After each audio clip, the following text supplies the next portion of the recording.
Chapter 1. Eska. Eska sat, knees tucked under her chin and head bowed, on the pedestal inside the music box. Its glass dome curved around her, fixed tight to the silver base, and with her flimsy dress and bare feet, she might easily have passed for a mechanical ballerina. But Eska was no clockwork figure. She was a 12-year-old girl with darting eyes and a pulse that trembled every time the Ice Queen drew near. Eska closed her eyes and tried to wiggle her feet, but they didn't move. She made to arch her back and then stretch her neck. Again, nothing moved. Even her hair, a tumble of red, so full of knots it seemed to grow in circles, lay absolutely still down her back. But it was a ritual she attempted every morning in case, by some miracle, the Ice Queen's hold over her limbs had weakened. It never did, though. Not for a second. The music box had been Eska's prison for months, and she could only blink wide blue eyes at the horrors that had unfolded in Winterfang's vaulted hall. She looked beyond the dome, through the ice arches in front of her, which faced out over Erkenwald. The first sunrise in 6 months spilled across the horizon. Frozen rivers shimmered. The snow on the tundra sparkled, and the sea was a dazzling jigsaw of ice and meltwater. It was mid-March then, Eska thought. That was when the light returned to the kingdom.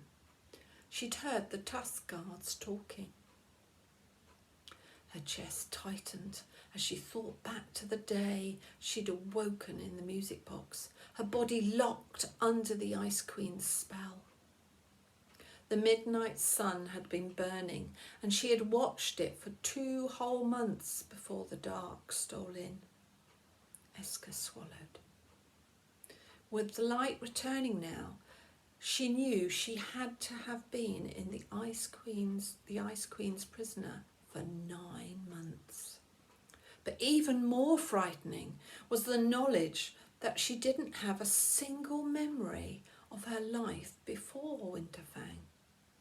There must have been something else once. A home, a family, friends perhaps. Since the spell, the Ice Queen uttered every morning, and she spoke of her as the stolen child. But stolen from where? From whom? It was all a terrible blank.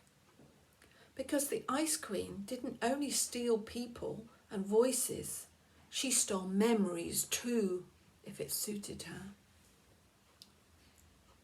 At the sound of footsteps, Eska snapped out of her thoughts, and from the corner of her eye she watched a familiar scene unravel. The Ice Queen sat very still before an organ made of icicles in the middle of the hall. Then she raised her hands to the keys. Eska waited. She knew what came next because it was the same every morning.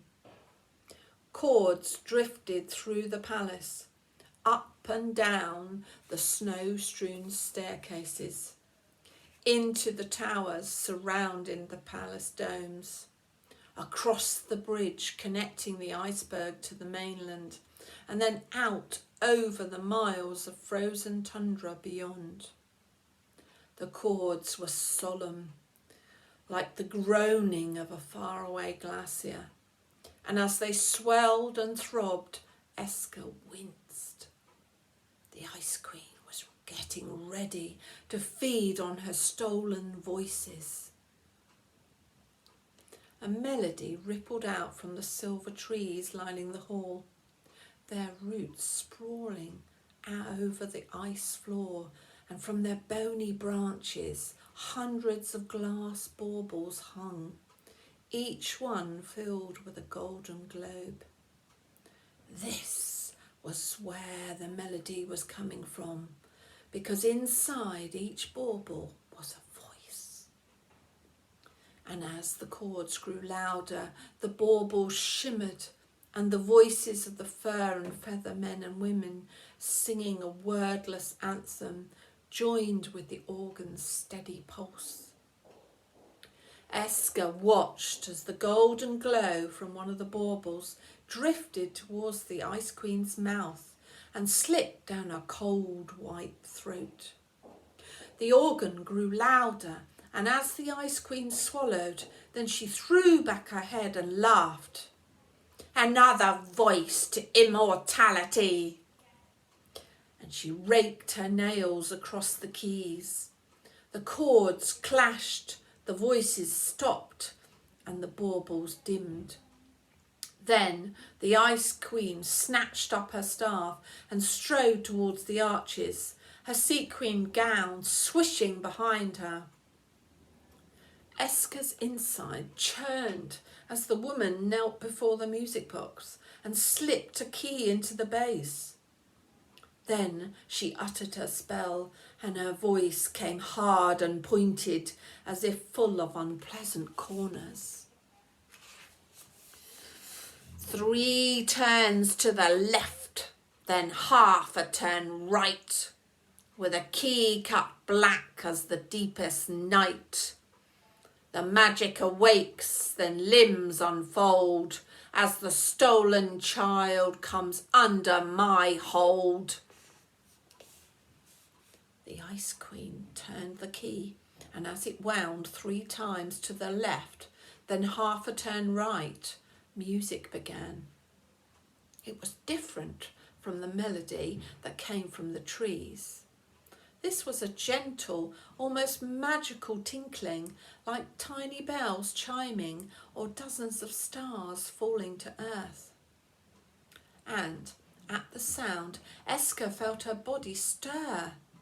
First her head lifted, then her hands pushed down, and her legs extended until she was standing on the pedestal.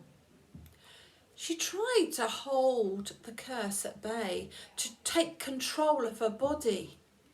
But she was up on the balls of her feet now, and her arms were outstretched. The Ice Queen breathed a crystal mist over the glass dome, making it disappear from sight.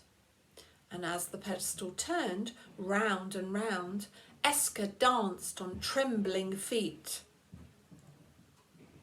Unscrewing the orb from the top of her staff, the Ice Queen held it before Eska.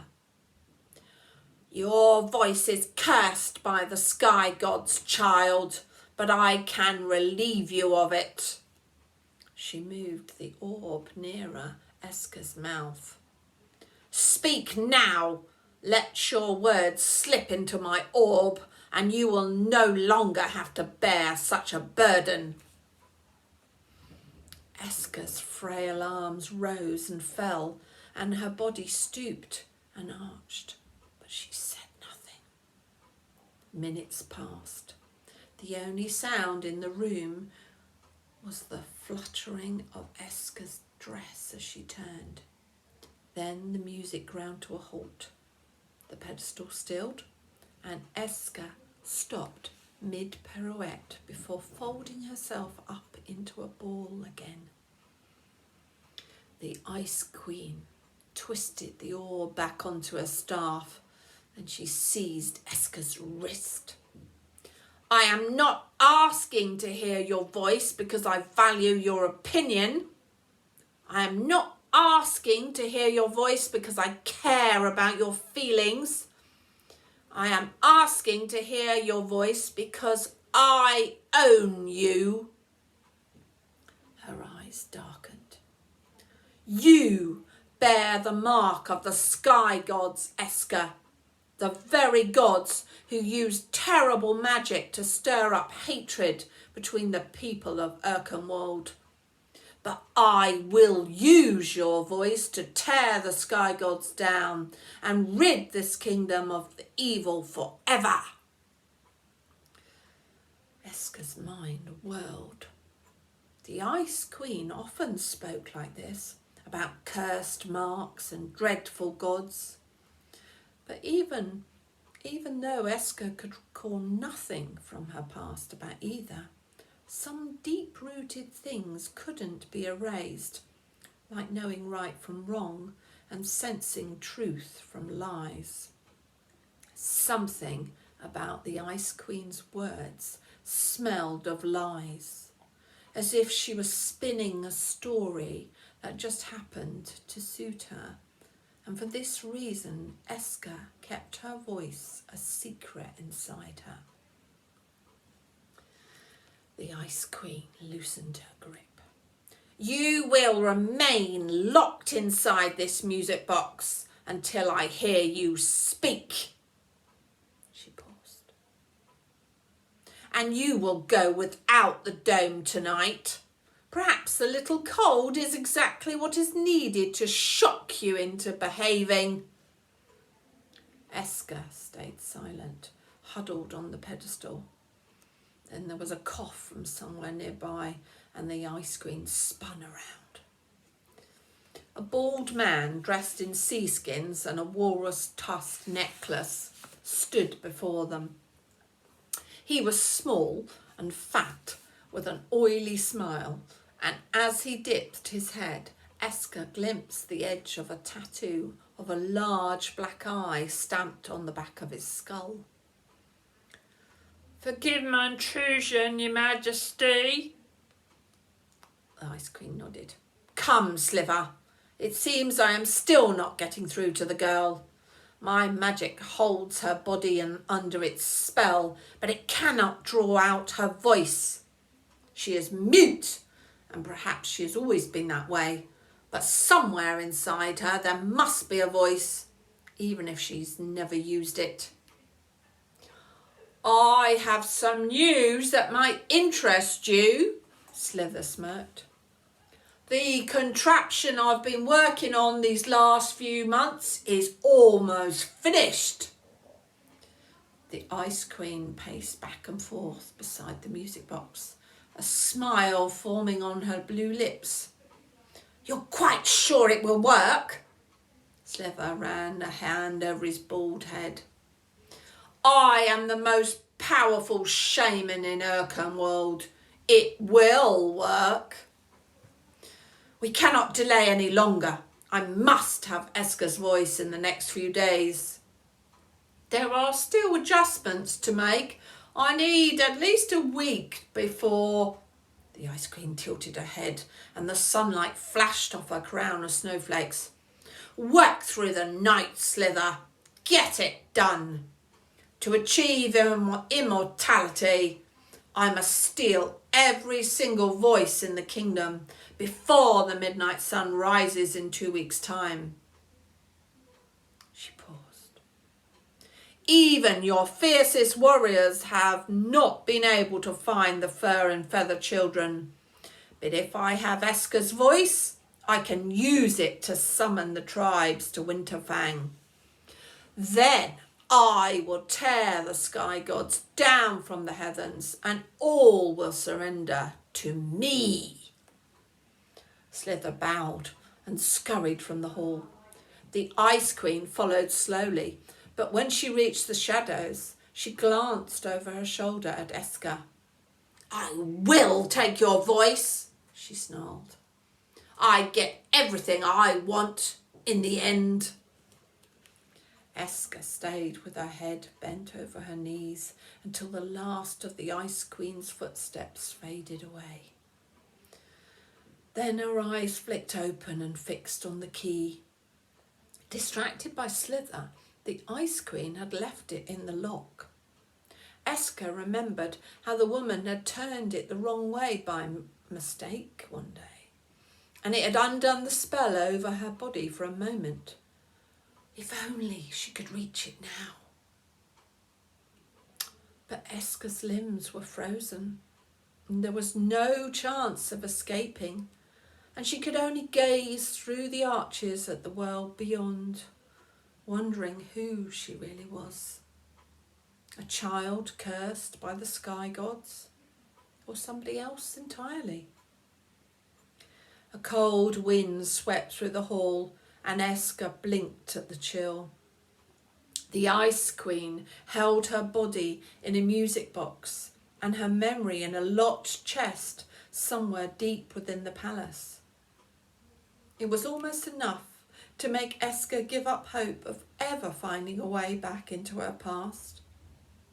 Almost, but not quite. Because Eska knew something the Ice Queen did not. She could speak. She just didn't want